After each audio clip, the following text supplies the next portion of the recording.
radio show for 30 years. It's 30 years. But it's almost 30 years, not quite. Because we came in the show in the early 90s. Okay. Bam. Agree to the words of Assalamu alaikum, which means peace and blessings be upon you. And I mentioned both Jesus and Muhammad's names. Peace be upon them. You know what? They were messages of truth and reality. And you're looking at the Underground Railroad. We come on every Saturday night at 10:30 on Channel 19, but we come on YouTube 7 days a week, 24 hours a day. Okay? So y'all can catch us. Okay? And I am honored to have two giants. You know, y'all ever see the land of the giants? I'm in the land of the giants, and I'm the little people. And you know what? To have them on my show is an honor. And I want to have them to introduce themselves. Thank you, Dr. Warren. Well, I'm Dr. Lee Warren from the Plum Show, the Power-Laden Man. We come on cable, Channel 36, from every Wednesday from 8:30 to 9:30 on Channel 36, and Mondays from 10:30 to 11:30 on Channel 36. And you can see us on the web, Plim2, that's PLIM, the number 2.org, at iCloud, like cloud the sky, iCloud.com. And again, that's and you can find us on the, well, like I say, PLIM, number 2.org at iCloud.com. But that'd be the easiest way. It's 24/7, like Cliff said. And you can reach us by phone on 773-509-8124. That's 773-509-8124. And you know what? Him and his wife, you know, you see one, you see the other. And you know what? They work together well, and they have a very good show. And you know what? Definitely, to the people that watch the Underground Railroad television show, I'm asking you to tune in, because he's been trying to free the people mentally for 30 years. Okay? And thank you, Brother Randy. Tell us about yourself. No problem. I'm Randy Evans. I'm a researcher, naturalist. I've been active for over 35, 40 years. One of the co-founders of Global Reach Incorporated, as well as been active with different organizations over the years, and was a member of different. As a matter of fact, one time I was a member of the Council on Relations, Chicago Council on Foreign Relations, one of those organizations, stuff like that. But also I was active with SEIU Local 73, as well as I was a member of the Southside Community Arts Center, Rainbow Push, and Cobra, and so those are some of the CPAC, Civilian Police Accountability Council. And just a number of other organizations like that over the years and stuff. And plus, years ago, I was active with the National People's Democratic Movement. It was headed by Chairman Fred and Sister Cool and Jerry. And you know what, Brother Randy Evans, I would like to say to people out there, he's a genuine brother, and people out there, be supportive. And these brothers that you are looking at, you know what? Invite them on your show so they can share the wealth of knowledge that they possess that comes from the Creator with your audience. Do that. And thank y'all. And, you know, I'd like to, ask you, both of y'all, a question. Dr. Lee Warren, we know there was an insurrection with Donald Trump that took place. And Nancy Pelosi, they're going through all type of hearings right now. And I'd like to ask y'all something.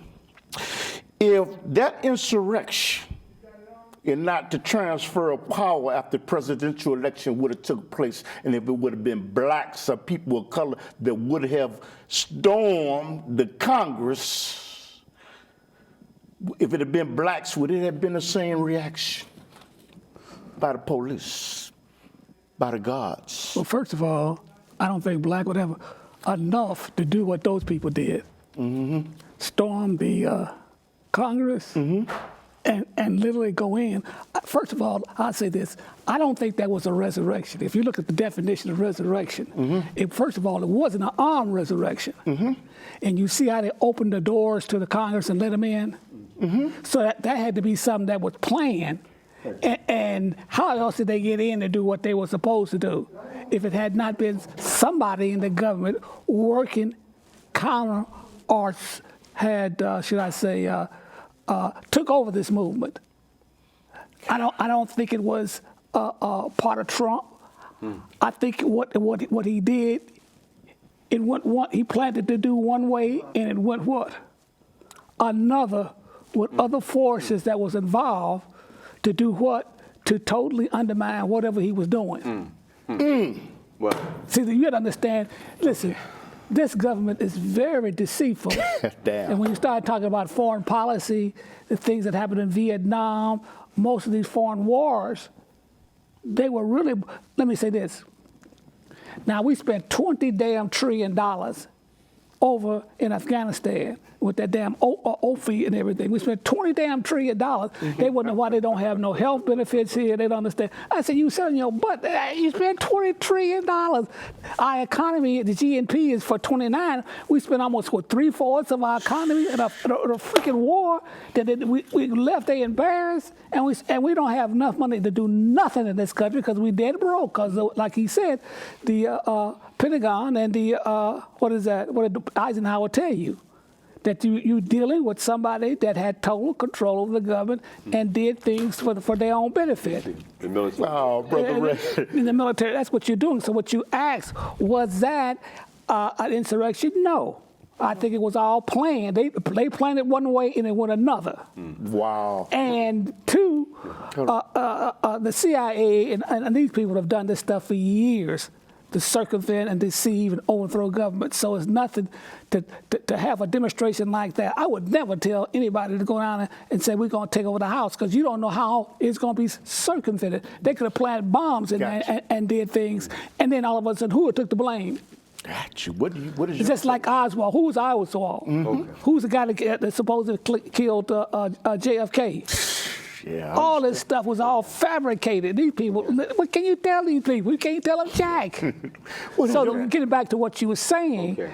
I don't think it was an insurrection. I think it was something that was planned. It went awry for political reasons, and then they turned around and wanted to indict him.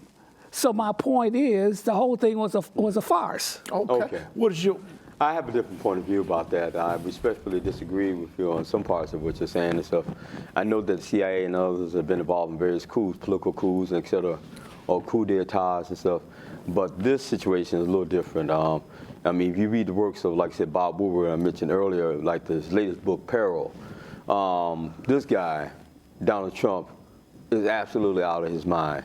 The stuff that happened, he antagonized. What he did is he inflamed the passions of these people, many of them who feel that this is their country, this is their government, and they, people call them insurrectionists. No. These people were white domestic terrorists. They were terrorists. They tried to overthrow the government.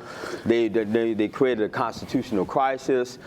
They did a little bit. I'm tell you, they were let in. There was inside job, because I saw it. I saw the stuff, but I saw it. Did the research on it, and it was an outside job. Because if you look at how when the Black Lives Matter, when they protested a couple years ago over there, they had people dressed in military garb. This is on the front page, and I can show you this on the Chicago Crusader newspaper, juxtaposing images. Okay, here you have the Black Lives Matter demonstration. You had the people in the black garb, military garb. You couldn't get up the steps. But when it came to January the 6th, 2021, here the white folks came dressed in all kinds of weird hats, Viking hats, all kinds of stuff, talking about QAnon and all these different. And then you have the Proud Boys and the Boogaloos. So you got to think about it. You got to remember their names: QAnon, Proud Boys, and the Boogaloos. Then you had the Representative Green, that crazy white girl and stuff like that. That was also a part of talking on, espousing on these QAnon, the conspiracy theories and all that dumb stuff that they talk about. And then you have these other people who are white nationalists. They are nativists. See, you need to, if you think I'm kidding, you get Morris Dees and other works and stuff, the Southern Poverty Law Center, which is a conservative group, but the Southern Poverty Law Center in Alabama monitor these white supremacist organizations and groups and stuff. And these people, Boogaloos, Proud Boys, and then you got these, the QAnon, see, they were trying to basically destabilize the government because they wanted a white nationalist brother, okay, Donald Trump, okay, to get reelected. He stole the election, I felt, in 2016 and stuff, even though Hillary Clinton, she got, but I'm telling you, that was funny. That's funny how he got in. But anyway, they definitely would. I think that this was serious, that these people did what they were going to do. They were trying to do more. So a few people shot, security people were killed, and so a few security people killed. So this was real. These people were trying to overthrow the government. These people are white domestic terrorists. You look like you wanted to respond. I'm sorry. Go ahead. I just disagree with everything you said. Okay. Because listen, there is no organization on the face of the earth, especially in America, that I'm talking about. Just take the Black Panthers. They were already infiltrated. They had 7, 8. COINTELPRO. Go back. We're talking besides COINTELPRO. I know very agencies that was you had the CIA, you had the Navy intelligence, you had 3 or 4, about 7 different intelligence. Now this is the funny thing. One of the intelligence agents was being arrested. He didn't know that he was undercover for one of the agencies. They didn't talk to one another. So they was going to book him on federal charges and send his ass up. He said, no, you can't do a damn thing to me. He said, why not? He said, I'm CIA, man. I'm with them. He said, I'm with the Army intelligence. They said, well, they had been infiltrated 4 or 5 different ways. So I'm talking about all the... Were you talking about John F. Kennedy? I'm talking about I just got to talk about Black Panther. They have been infiltrated many times. Now, there's no agency, there's no other, put it this way, there's no other group of any major size that the FBI, CIA have not infiltrated. Some of the, you got 23 ABC, Army, Intelligence, all the different agencies, NSA, NSI, a whole bunch of folks that have infiltrated these things and have went in and did what? They've been caught many times. The FBI has been caught up many times going in, agitating and causing situations to arouse to get these people to go out and bomb certain things. They said, well, you can't get these people. This is all true. What the hell are you doing down here? So that's what I'm saying. I'm saying, now listen, there's no way in the hell you're going to get the major world power, you're going to take a couple thousand folks and go into the Congress and turn over? That's lunacy. So that's the whole thing is propaganda. We agree to disagree. You know what? I want to go to China. You know what? China appears to be the new juggernaut. Okay?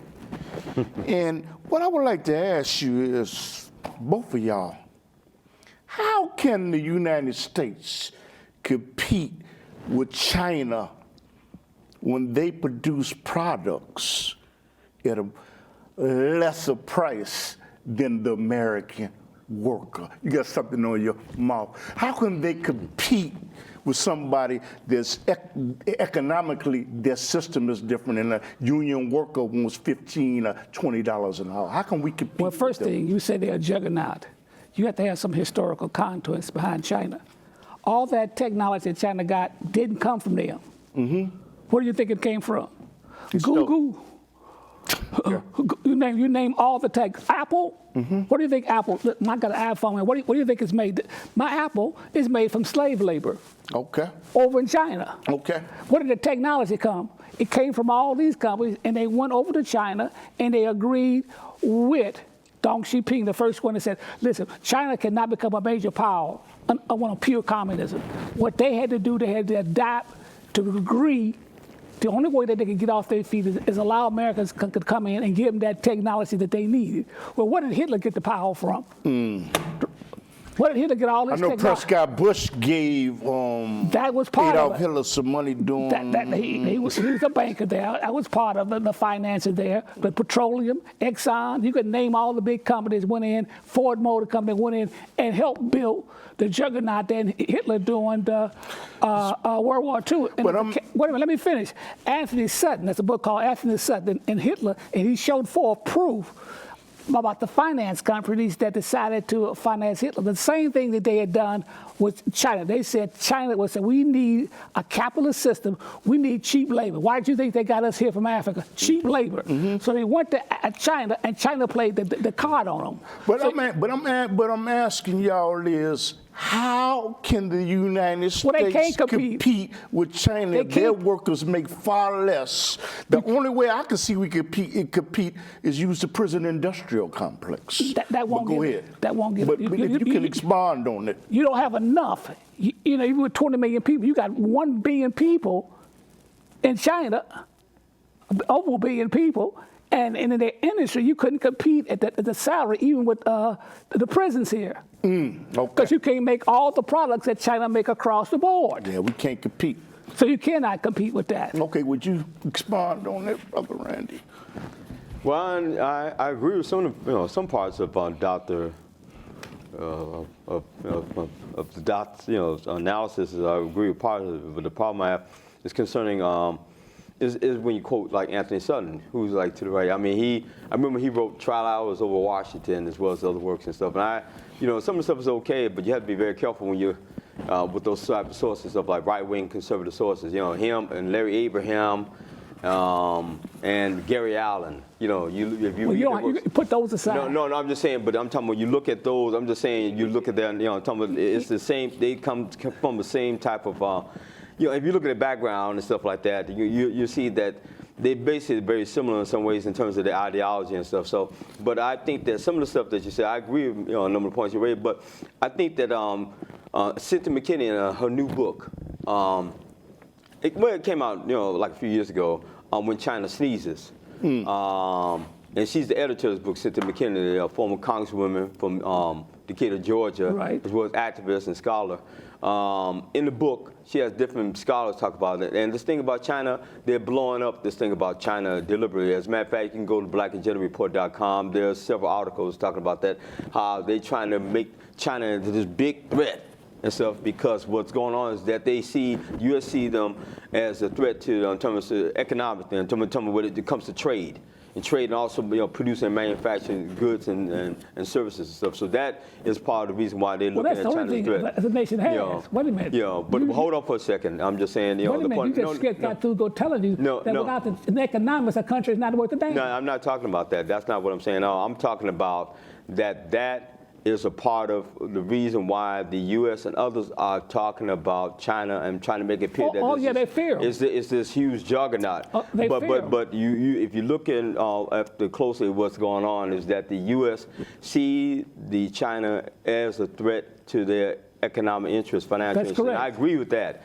But I'm talking about, but also, the Chinese as well as others owe a lot of debt. The U.S. a lot because they also, and there's other countries, including Saudi Arabia. I'm saying the U.S. owes a lot of countries a lot of money. Talking about trillions, okay? And so that is part of the reason why. And what happens is that the Chinese have also had clashed with the U.S. politically, because that's the reason the U.S. has accused China of espionage also. So you have that type of thing going on also. So that's the reason why in that book, When China Sneezes, which talks about not only just COVID, but also this tension between the U.S. and China, okay? And much of this politically motivated as well as racially motivated, because the Chinese feel that they are superior to the Caucasians and white folks, but there's a clash. See, because I remember doing some research, and it was in the Final Call newspaper some years ago, where they were talking about the racism in China, about how the Chinese feel they're superior to other groups, especially African people, and that they see themselves closer to the gods, to heaven, right? Do they? No, yes, this is part of their culture, and they were clashing with the Europeans, with white folks, and they were clashing. They feel that they're on the same level, even higher than Europeans in terms of. Yes, and so there's been an ongoing. This was the research I picked up from people from the Center for Inner City Studies, because at the center they would study all the various ethnic groups and stuff. Well, put that to the side. All you gotta do to make the real thing real simple, just go to the major institutions: MIT, Harvard, Yale, all the engineering institutions. You know who you see in there? Just about most of them. The Chinese and whites. You don't see you don't see no African Americans. Well, the reason why, you know why. I mean, you know the policy, because we can compete with anybody. But see, I worked at the University of Illinois, And at the University of Illinois, they said the UIC stands for the University of Indians and Chinese. Okay, that's what I learned about 25 years ago. But they're deliberately setting it up that way. See, our people can compete with them, but they want to lock up. Just like I mentioned, this is about the jobs. No, I don't think they about compete. no, they're deliberately locking black people. Our people can't compete with them. You can go, yes, they can. Nigerians, I'm telling you what the deal is. The Nigerians and others can compete with them, and with the engineering, all that kind of stuff. It's a fact. I'm not talking about Nigerians. Those people have been trained outside the country. But I'm saying that people who can compete. There are black people I know. Yeah. There are black people right here that I know are super geniuses and can compete with them. They want to lock our people out. That's where, if you look at, just for example, like I mentioned, the University of Illinois, the reason why the Circle Campus and stuff was built because they didn't want black people going downstate to go to attend school back in the 50s and 60s with the white kids down there and Asian and stuff. That's a fact. And they built this one right here. Let me send them a message. This is a 30-minute show. It's not going to take nothing but about 10 minutes to break down. But go ahead. Okay. Go ahead, brother. Okay, but what I'm saying is that, there's been some tension, like I said, and much of this, because black people, our people can compete with any other, but there's a lot of stuff that's going on that much of it is based on, racial, it's racism, white supremacy and stuff, and also there are clashes between various ethnic groups and stuff like that, and they want to make sure that certain groups get control of the resources and all have the power and maintain control over the world. See, they want those, they want to have set up, but that white folks will be the rulers and Asians and others, but we'll be a part of the ruled. They're the rulers and the ruled. Okay. Right. Let me ask both of y'all something. China is flying over Taiwan uncontested right now, meaning they're like someone flying over the United States of America. That's right. Like the Russians, and they're not doing anything. And they're making man-made islands, and they're buying up Africa. What is their motive? And will the U.S. get involved if they do something to Taiwan? Oh, there's no question about that. There's no question about that. As sure as the sun gonna rise tomorrow morning, the moon's gonna set tonight. They will definitely go in to defend Taiwan. Okay. There's no question about that. And as far as Africa is concerned, a lot of politicians say this. They won't tell you on the public newscast, but if you talk to the Africans, they say, listen, we got rid of one devil. You know what the devil was they got rid of? Who, the Brit? Go ahead. The British and the Americans. We got one. Now we got the damn Chinese coming over here. Yeah. They doing the damn same thing. I said, oh yeah, you don't pick the holy card now. Yeah. So they realized that they were caught between two devils. Yeah. And they wasn't, and they caught there because Chinese has the technology. They got the money to come in and help run the faith. They said, and what primarily Africans say, well, they did one thing that the white man did. The white man raped and took everything. He said the Asian would come here and help build up our nation. They'd give us a technological advantage and stuff. That's not a vision. But they still say he's the devil. Yes, sir. What do you think, Brother You're Randy? absolutely correct. Dr. Anderson Thompson, God bless his soul and God let him rest in peace. Him and Dr. Starks and a lot of them were I have much respect for them at the Center for Inner City Studies. Dr. Anderson Thompson said this over 25 years ago about the Asians. He said you had to be focused on Asians because they were also going to South Africa. They would complain. People, our brothers and sisters, complain about the Chinese over in various parts of Africa, what they're doing, how they're being mistreated. As a matter of fact, there was a documentary film called When China Meets Africa, right? And it was shown at the Chatham Ice Theater some years ago, and I went to see it, and you see the lack of respect elucidated, demonstrated by the Chinese towards our African brothers and sisters and stuff. So, and I remember seeing a program, it was an international black diaspora, called the Black Diaspora News Program, and this Chinese guy, he tried to do something to this African person, and this African person did martial arts on him, kicked him and knocked him flat on his behind when he tried to charge him because there was tension between them. The Chinese are going, they help build the infrastructure and do other stuff, but they're no different than, in a number of ways they are, in some ways they're using a different approach, but the goals and objectives are the same. It's about domination, control of resources and stuff. Because especially in Africa, there are resources over there you will not find anywhere. This was brought out by the researcher Zero Miles, who died some years ago. Talk about coltan as well, like 10 or 15 other types of mineral resources you cannot find anywhere else except in Africa. Okay. I'd like to ask both of y'all, and you know what, we're running a long time.